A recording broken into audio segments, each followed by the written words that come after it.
I didn't expect my engagement day to start with a slap across the face. 1 second, I was standing quietly in the Carter family's grand ballroom, politely accepting stares and whispers as the small-town fiancé, and the next second, Vanessa Collins, Ethan Carter's precious college junior, raised her hand and struck me in front of everyone. The crisp sound echoed like a gunshot across the marble floor, and I could feel dozens of eyes snap to me. "You don't belong here," she hissed, her voice laced with venomous disdain. "If it weren't for that childhood engagement between your family and Ethan's, you wouldn't even get to breathe the air in this room. You're a nobody. Just walk away now while you still have a shred of dignity left." I slowly turned my face back toward her, my cheeks stinging but my voice steady. "Are you done?" I asked coolly, pulling out my phone and dialing a number I'd memorized long ago. The entire hall fell silent. "Mr. Carter?"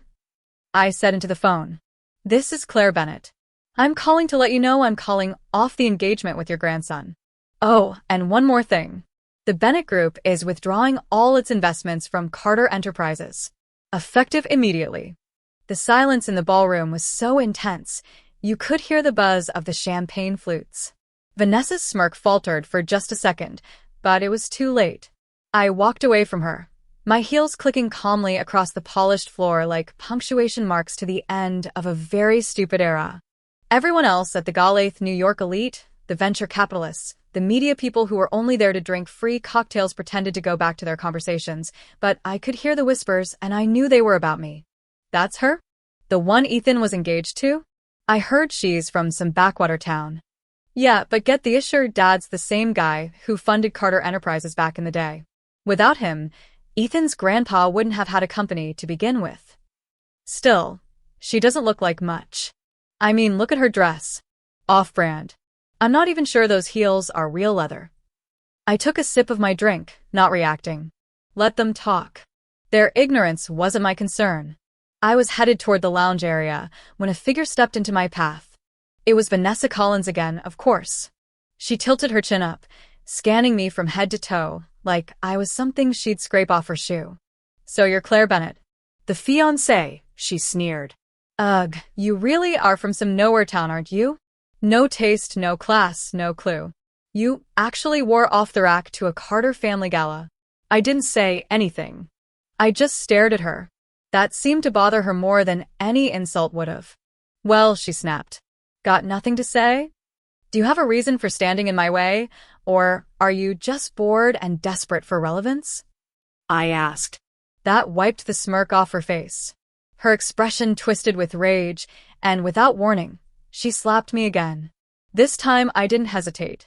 I grabbed her wrist, twisted it behind her back, and slapped her once, twice, again. For solid hits. Just enough to leave a sting and a memory. I let her go before the fifth. She stumbled back, gasping like a fish pulled from water. You hit me," she shrieked, clutching her face. "You psychotic bitch. You hit me first," I said simply. But already, she was running toward Ethan, who had just arrived at the commotion. "Ethan," she wailed, throwing herself into his arms like some tragic heroine. She attacked me. I just asked her name, and she slapped me over and over. People around us were murmuring now, some shaking their heads, others recording. No one came to my defense. Typical. Vanessa blinked up at Ethan, tears in her eyes, voice trembling. "I'm just so confused why your grandfather would ever force you into a match with someone like her. She's so uncivilized. She acts like she owns the place just because of some outdated engagement." Ethan looked at me then, face drawn with disappointment. "Claire, that was completely uncalled for. Even if you and Vanessa had some disagreement, you shouldn't have done this in public." I looked back at him, unimpressed. "Ethan, you and I have never even spent more than 10 minutes alone. The only reason you're even throwing this gala is because of the partnership our families have through that engagement. You really think any of this is your doing?" I saw confusion flash across his face.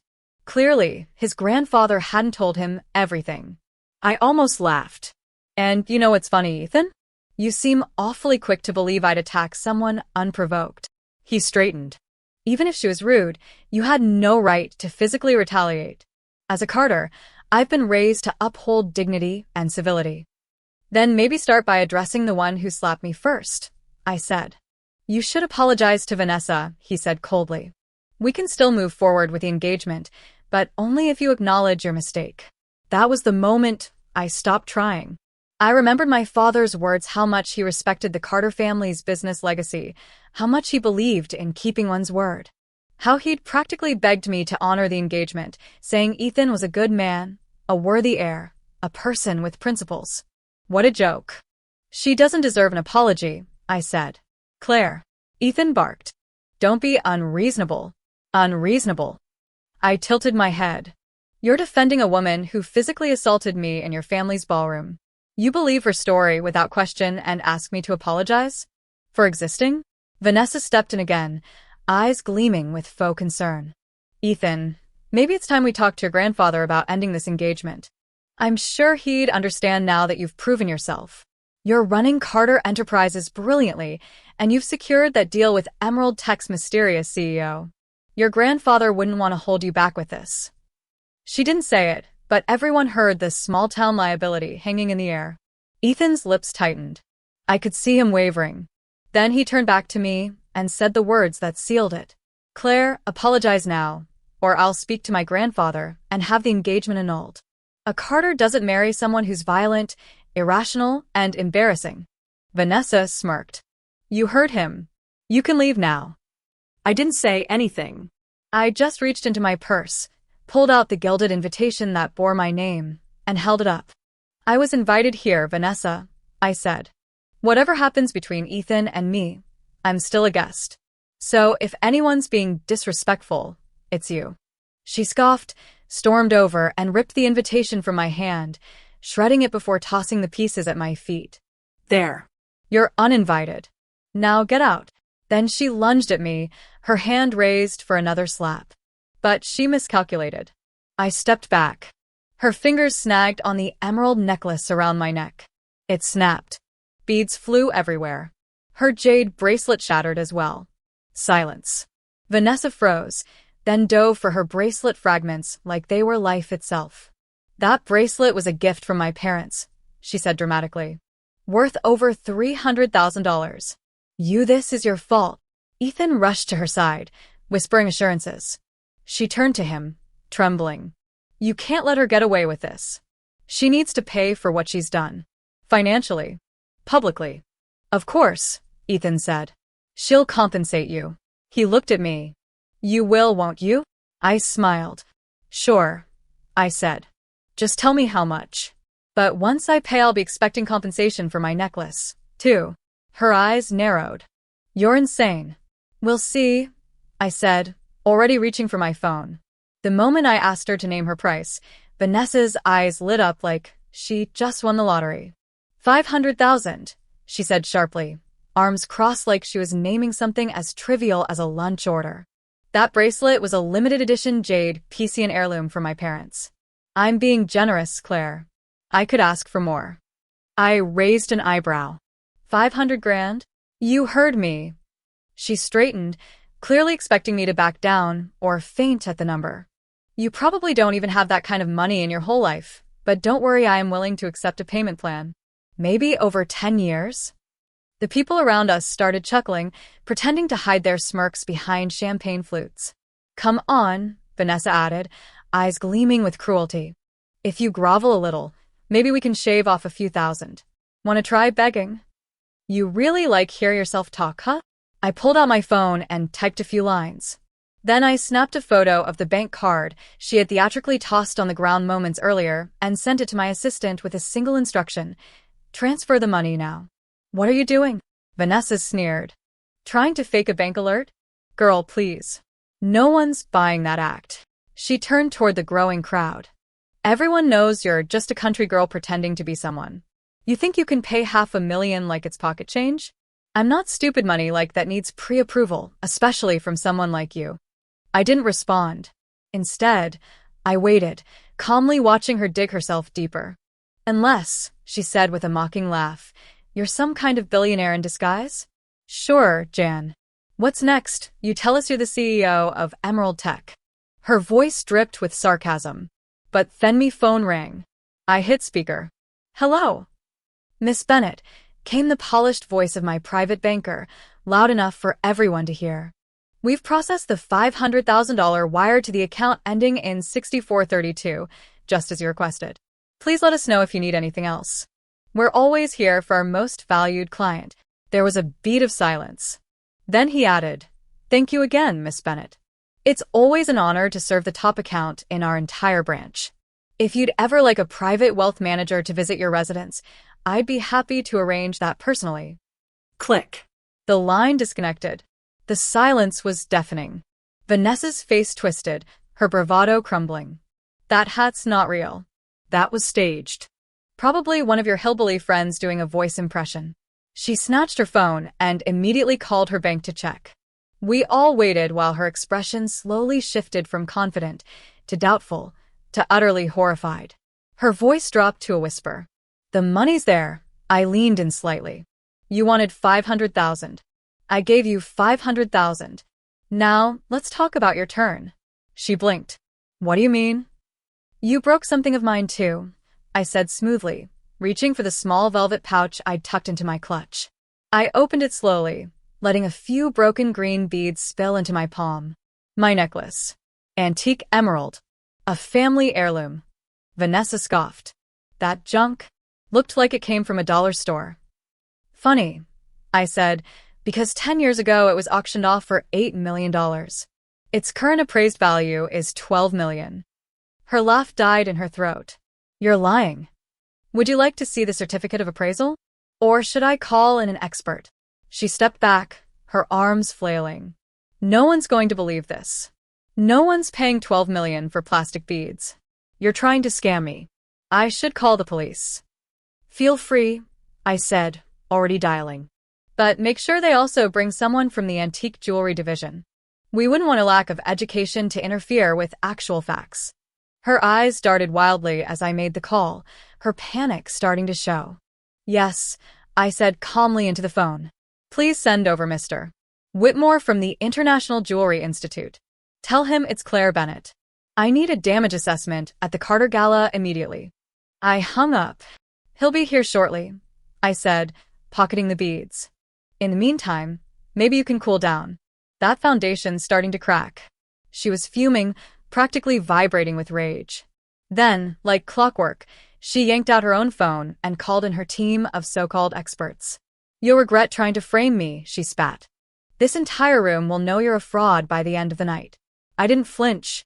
Minutes later, my team arrived, 3 individuals in dark suits, one of whom was a tall, silver-haired gentleman who immediately drew gasps from the crowd. "Oh my God," someone whispered. "Isn't that Mr. Whitmore? The jewelry expert from Sotheby's? He doesn't even show up for celebrity auctions. What's he doing here?" Mr. Whitmore strode in, nodded at me, and dropped to one knee by the shattered necklace. He picked up a bead, examined it under his loupe, and exhaled a mournful sigh. "Genuine Colombian emerald, royal cut, late Qing dynasty. The craftsmanship alone is priceless." He glanced up. "Miss Bennet, you said the original appraisal was $12 million? I nodded. "A conservative estimate, but yes." He turned toward the crowd. "Then I can confirm this piece is authentic. And if it hadn't been damaged, it would easily fetch more than $2 million per carat on today's market. $12 million is fair." Vanessa turned ghost white. "No. No way. You must be lying. You're both in on this. This is a setup." Before I could answer, her so-called experts arrived, 3 middle-aged men in tailored suits. Vanessa rushed toward one of them. "Mr. Harrington, thank God. Please tell everyone this is a fake. That she's bluffing." The man frowned and stepped forward only to freeze when he saw Mr. Whitmore. "Sir," he said in disbelief. "You're here?" "Harrington, Mr. Whitmore said, mildly amused. "Still chasing real appraisal work, I see." Mr. Harrington chuckled nervously. "Two didn't know this was your case. I was told to come evaluate a potential fraud, but clearly," he turned to Vanessa, his tone shifting cold. "Miss Collins, you've wasted our time. There's nothing more to appraise. The item's authenticity is unquestionable." "No," Vanessa muttered, shaking her head. "This isn't happening. Oh, it is, I said sweetly. So, Do you want to pay me the 12 million in full, or should I send a formal legal claim to your father's company? You can't be serious. I paid your 500 grand. In fact, I overpaid, considering that junk wasn't even insured. So, yes, I expect full compensation for my loss. Or, we can settle this in court. She looked toward Ethan, who had been silently watching the entire scene unfold, his face unreadable. Ethan, she pleaded. Help me. please. Tell her to stop. She's right, he said flatly. You broke her property. You owe her. Vanessa reeled back like he'd slapped her. You're taking her side? I'm taking the side that won't get me sued into oblivion. You coward, she whispered, shaking. You're all cowards. She turned to me, her eyes wild and teary. You want your damn money? Fine. Take everything I have. You ruined me. Sweetheart, I said, voice dripping with mock sympathy. I didn't ruin you. You just never expected the country girl to own the damn country. Then I smiled and stepped aside. Now, if you'll excuse me, I believe my evening was just getting started. Just when I thought the scene couldn't possibly escalate further, Ethan stepped forward, his jaw tight, his gaze darting between me and Vanessa, like he was calculating damage control instead of human feelings. Claire, he began in that cold, clipped tone I'd grown all too familiar with. You've made your point. You were humiliated. You retaliated. Vanessa will compensate you. I'll see to it. He looked at me like I was a misbehaving intern in one of his boardrooms, like I was just another crisis to be handled. Now please, let's not make a bigger scene than this already is. If you leave quietly, I'll personally transfer the money to your account, and we'll speak to my grandfather later about next steps. I stared at him, baffled not by his arrogance, but by how genuinely clueless he was.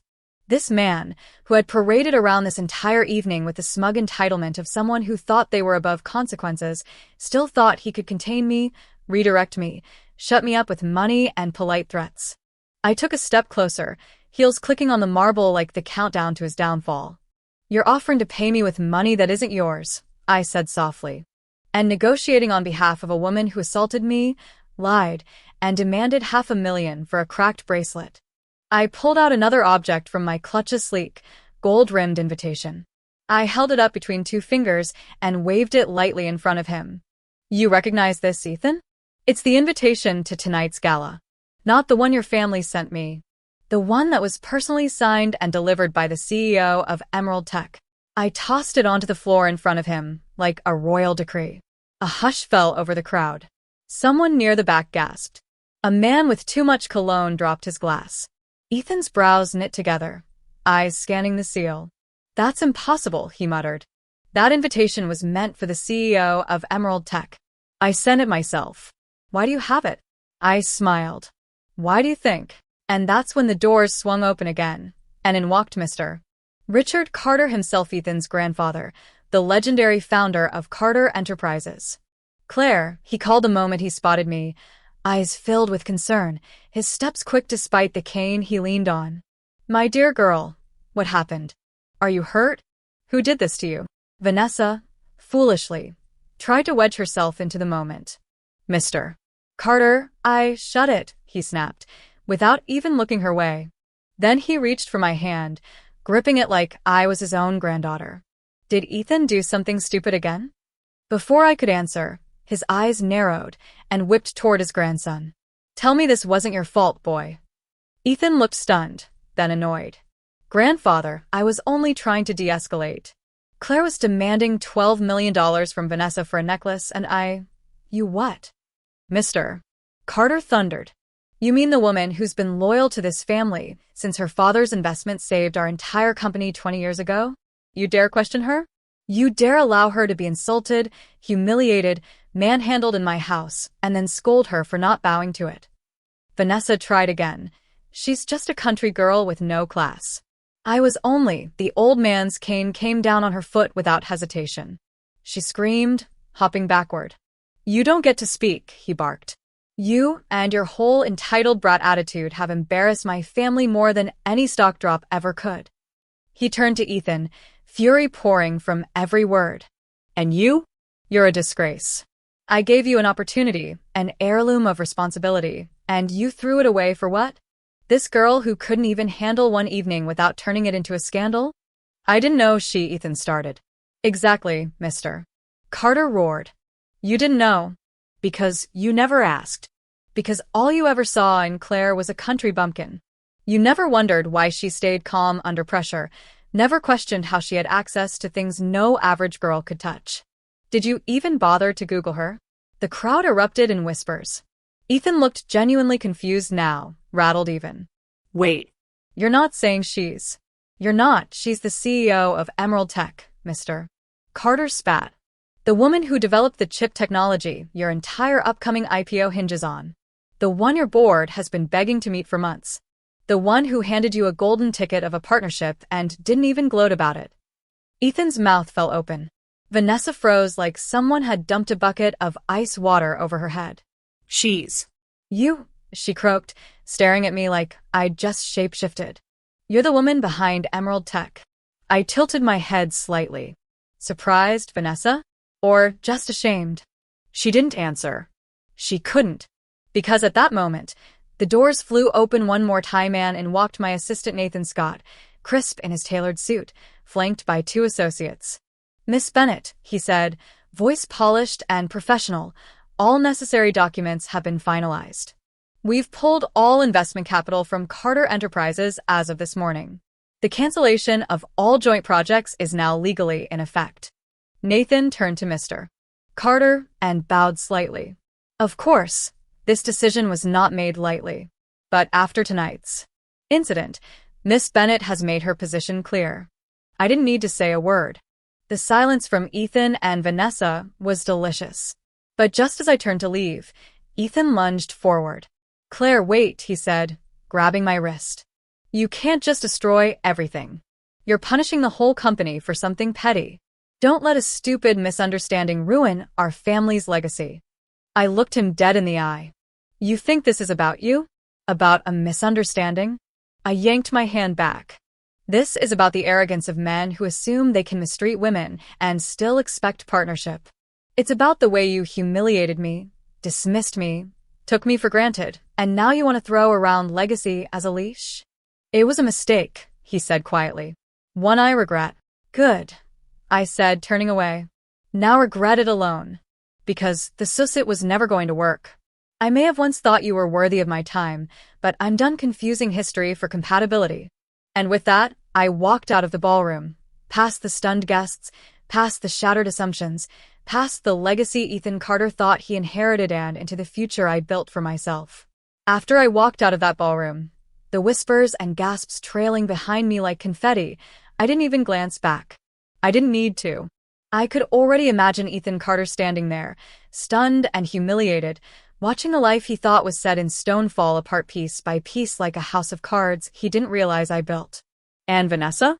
Oh, she was probably trying to salvage whatever social scraps she could still cling to, her designer heels clicking desperately as she chased ghosts of relevance. But I had no more time to waste on either of them.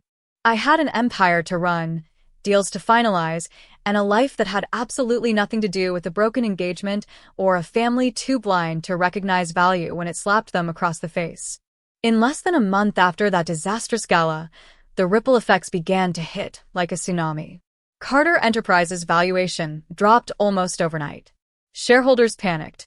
News broke out that Emerald Tech Company had officially pulled all collaborations and terminated every joint project. My legal team made sure the press got the details just right. We weren't vague. We weren't quiet. We were surgical. One by one, other companies began cutting ties too, because in our industry, loyalty is currency and everyone knew burning a bridge with me meant setting fire to their own future. Ethan Carter had gone from the golden boy of the tech world to the cautionary tale within weeks. And while the Carters scrambled to fix their crumbling image, I was smiling across a candlelit table from someone far more interesting. His name was Andrew Sullivan. Tall, composed, the kind of man who didn't need to boast about power because it was written in the way he carried himself. Our families had crossed paths before, but this time it was more than polite business small talk.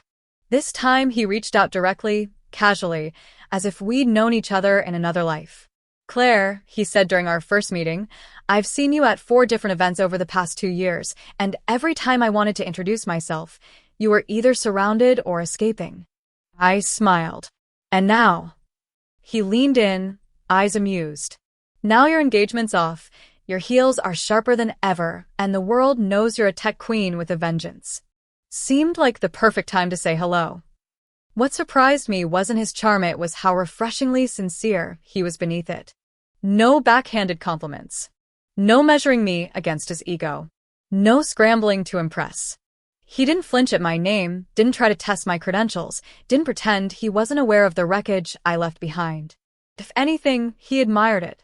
That Carter boy, he'd said with a smirk over dinner one evening, must be the dumbest man in New York. He had a diamond and thought it was glass. I didn't disagree. Andrew and I began seeing more of each other, naturally, without games. And eventually, one warm evening as the sun dipped behind the Manhattan skyline, he took my hand and asked if I'd consider a future with him. I'm not here to fix you, he said. You don't need fixing. I just want to stand beside you. So I said yes. And on the day of our engagement party, as the world posted hashtags about the power couple and paparazzi waited outside, someone slipped into the venue quietly, eyes hollow, suit wrinkled, desperation clinging to him like sweat. Ethan. I saw him before he saw me. And for a second I felt nothing. No rage, no ache, not even the bitter satisfaction I thought I might have. Just indifference. He pushed past the crowd, ignored the stares, and marched straight into my private room. Face pale. Claire, he breathed out. Please. Just hear me out. I didn't move. You're trespassing, I said flatly. You should leave before security notices. I need to talk to you, he insisted, his eyes wild. I made a mistake. I was wrong. About everything. About you. About us. I thought I was protecting my family, but I let my pride blind me. You weren't protecting anyone, I replied, voice steady. You were protecting your ego. There's a difference. We were engaged, through a childhood contract neither of us chose. And if I remember correctly, you were ready to tear it up the second someone prettier smiled your way. He flinched. You didn't have to destroy us. You destroyed yourself, I snapped. All I did was refuse to keep playing along. He stepped closer, frantic now. Claire, our families. Our companies. Don't throw it all away. We can fix this. Ethan, I said, finally meeting his eyes. The moment you asked me to apologize to a woman who slapped me in front of hundreds of people was the moment you proved we could never work. The moment you called me embarrassing for defending myself was the moment I realized you had no idea who I really was. You never saw men it really. You saw a pawn in your game of succession, a checkbox on your inheritance form. That's not true, he whispered. I cared about you. You cared about control. I cut in. You cared about optics. You cared about not pissing off your grandfather until you got what you wanted. Now that it's gone, you want me to be your safety net again? Sorry. I'm not a consolation prize. I'm a storm you didn't see coming. He opened his mouth, but I was already done. Security, I called calmly. 2 suited men appeared at the door within seconds. Escort Mr. Carter out. Make sure he doesn't return. He looked stunned. And then angry. You'll regret this, he spat, backing toward the hallway. You think you're invincible now, but you're just out, I said. He didn't finish the sentence. A week later, headlines broke that Carter Enterprises had filed for bankruptcy protection. Their major investors had backed out. Their acquisition deals dissolved. And the last I heard, Ethan, so desperate to salvage what little dignity he had left, had gone rogue, stormed into a negotiation meeting with one of my subsidiaries, pulled a knife on the lead investor, and was now facing assault charges. My only reaction? I sipped my coffee and told my assistant, block his number. Forever. That chapter, that era, that foolish, blind, ego-driven boy, closed. I wasn't just free of Ethan Carter.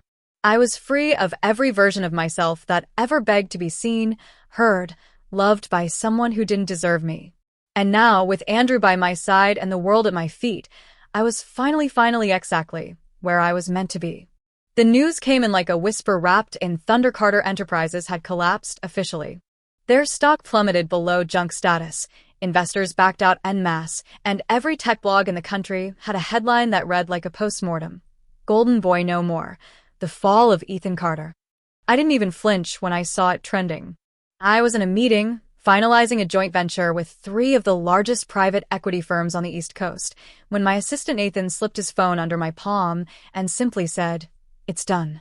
I glanced at the article, smiled slightly, and slid it back. No gloating. No fireworks. Just quiet, inevitable justice. Karma, professionally tailored. But what I didn't expect, what made even me pause, was what happened to Vanessa Collins.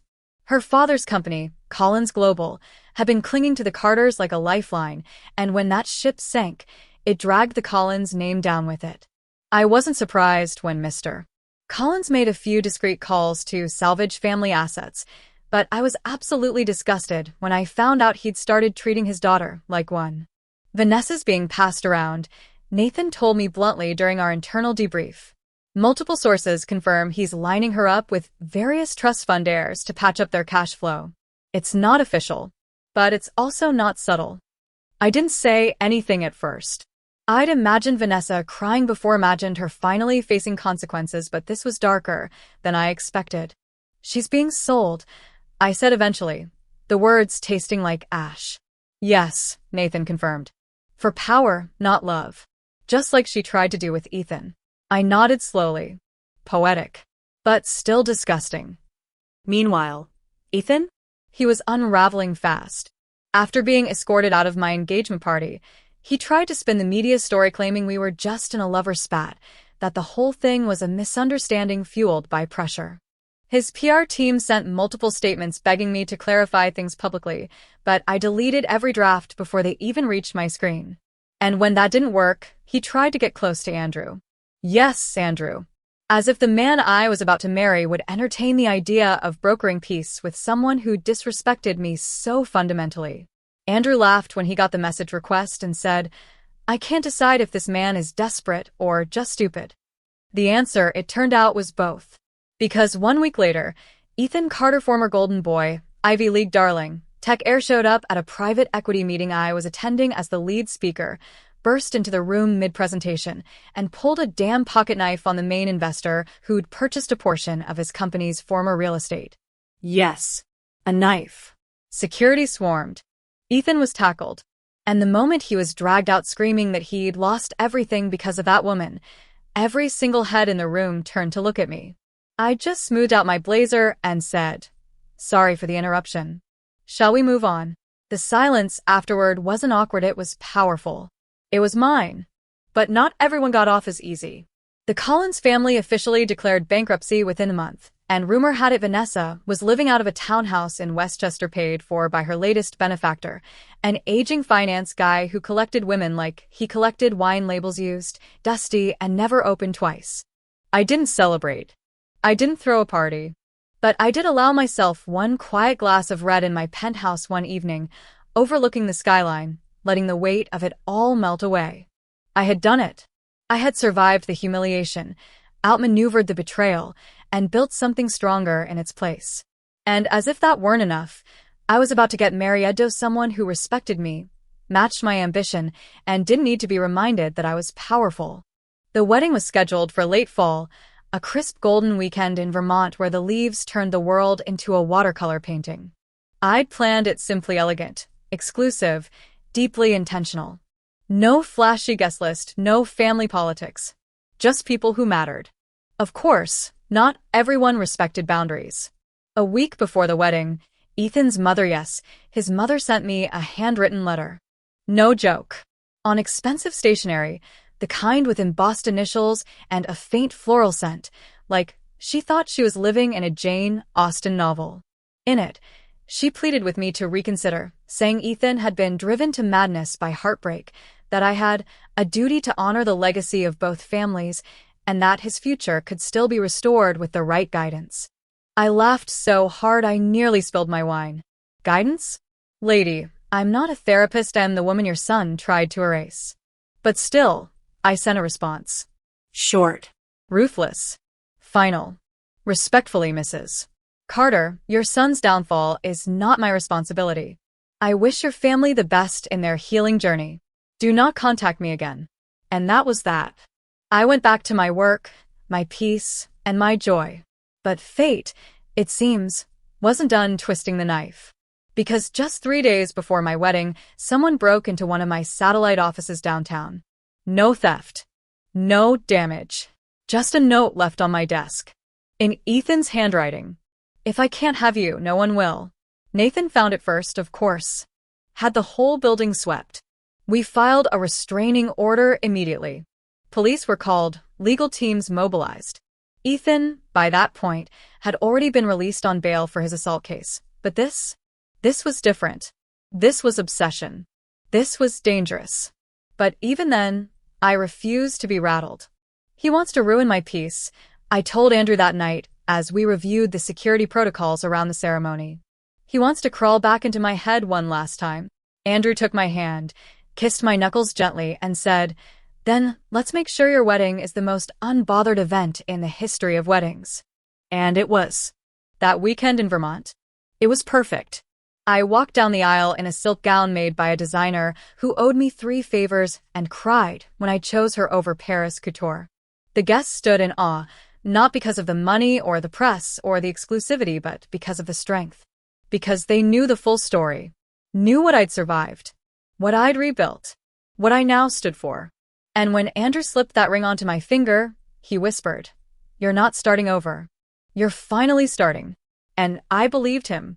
I thought my wedding would be the final page in this long, messy book, that after the vows and the champagne and the soft string quartet under autumn skies, I could finally shut the door on everything that came before on Ethan Carter, on Vanessa Collins, on betrayal dressed in suits and family legacies. But life has a way of writing one more chapter when you think you've finished the ending. 2 weeks after our honeymoon, while I was reviewing the quarterly performance reports at Emerald Techies, the same company Ethan once thought he was doing a favor by associating with, Nathan walked in, pale, stiff, holding a printed news release with shaking hands. "Claire," he said, voice a notch too tight. He did it. I didn't even need to ask who. I just reached for the paper. Ethan Carter had been arrested again. But this time, it wasn't some boardroom breakdown or another cry for attention dressed up as public outrage. This time he'd actually stabbed someone. Not just anyone, either, but the lead representative from the firm that had acquired the final remaining assets of Carter Enterprises, the one investor who dared to say publicly that Ethan was a cautionary tale in ego, not strategy. The man survived, thank God, but the damage was done. Ethan wasn't getting bail this time. His mugshot was everywhere. The same face that used to grace Forbes lists and glossy investor decks was now smeared across every major news site under the word felony. And I didn't feel vindicated. I didn't feel sorry. I didn't even feel surprised. I felt nothing. Because I had already grieved the version of Ethan I once thought existed. I had already buried that illusion in the same shallow grave where he left my dignity the day he told me to apologize to a woman who slapped me. So no, I didn't feel anything for Ethan Carter. But I did feel something for the girl I used to beta, one who had to swallow humiliation in front of hundreds of people, the one who was mocked for her small-town roots, the one who nearly let a man like that define her worth. And as I watched the headlines roll by and the comment sections explode with takes like, "Didn't see that coming," and "Thought he was the next Elon," I closed my laptop and smiled because I knew. I always knew. And so did he. Ethan Carter's biggest regret wasn't losing his company. It wasn't losing the money or the status, or even his freedom. It was losing me. Losing the one woman who had walked into his life quietly and left it in flames, not out of malice, but because I refused to shrink for anyone. And speaking of people who refused to shrink, Vanessa Collins was back in the tabloids, though not in the way she used to be. The rumors about her being passed around by her father weren't just whispers anymore. Photos surfaced of her at private events with men twice her age, each one less charming than the last. Her eyes looked vacant in every picture.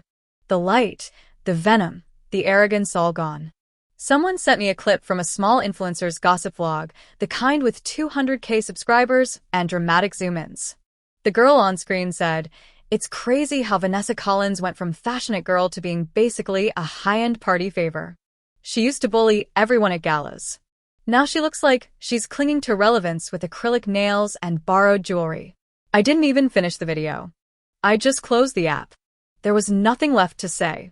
The world had already delivered its verdict. Meanwhile, my world had never been more peaceful. Andrew and I moved into a penthouse overlooking Central Park, not because we needed the space, but because I liked waking up above the noise. Emerald Tech was expanding into 3 new international markets. I was invited to speak at Stanford. Forbes wanted to do a feature titled The Woman Who Walked Away and Built an Empire. But what really made me pause, what really made me sit still for a second was a letter I got from Mr. Richard Carter, Ethan's grandfather. It came in a plain envelope, handwritten in elegant cursive. I stared at it for a long time before opening it. Inside, he said he was sorry. Not just for Ethan's behavior, but for his own silence. He admitted he should have intervened sooner, should have supported me publicly when it mattered, should have reminded his grandson that legacy is nothing without honor. He said watching his company crumble wasn't as painful as watching the woman who once called him Mr. Carter walk away without looking back. He ended the letter with a sentence I won't forget. "You were always the storm we should have listened to." I didn't reply. Not because I held a grudge, but because I didn't owe anyone a response anymore. I didn't owe the Carters closure. I didn't owe Vanessa's sympathy. I didn't owe the world an explanation for how I rose. I just kept rising. That's the thing about women like me. You can try to bury us in shame. You can try to crush us with legacy and etiquette and champagne-soaked humiliation. But we will bloom through the cracks. We will learn. We will remember. And one day, when the dust clears and the world asks what happened to all the men who underestimated us, we'll just smile, adjust the crown we never needed permission to wear, and say, they lost.